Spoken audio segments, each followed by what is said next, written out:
Selama setahun lebih hidup bersama pandemi ini, kalian ngapain aja selain kuliah? Ada nggak kegiatan lain selain rutinitas yang biasa kalian jalanin? Semua orang pasti punya kesibukan masing-masing di sela-sela rutinitas yang dijalaninya. Misalnya, ikut organisasi atau volunteer.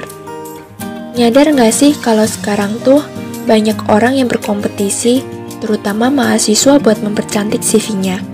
Nah, dari kebiasaan itu, membawa budaya baru yang biasa disebut dengan hustle culture. Kalau kamu pengen tahu lebih dalam lagi, yuk tonton videonya.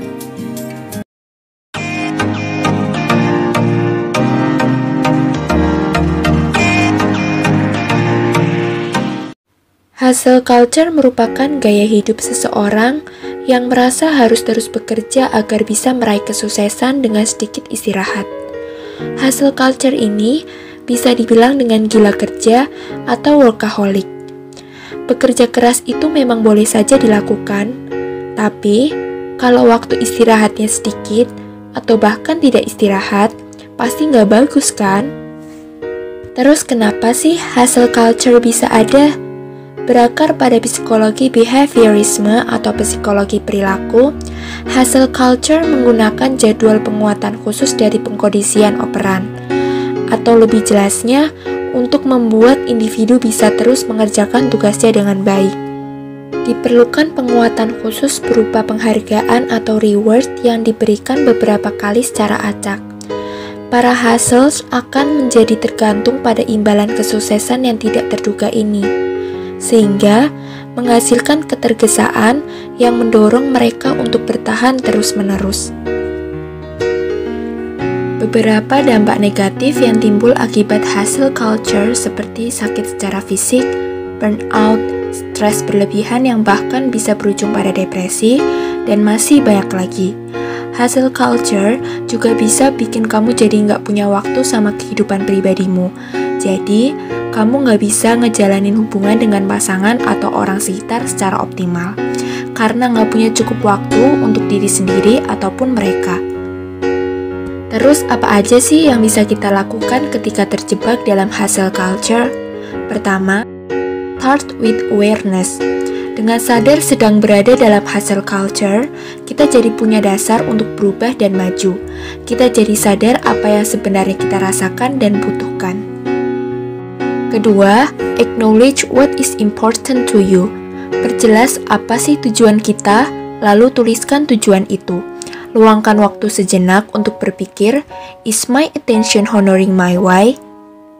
Ketiga, define what your ideal day looks like.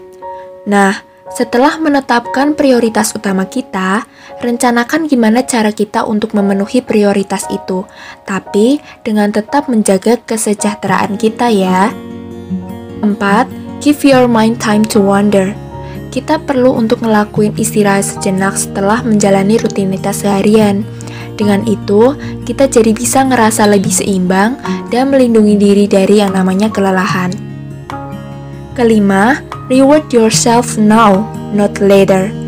Hustle culture itu dibangun dengan mantra, kerja keras kita suatu hari nanti akan terbayar.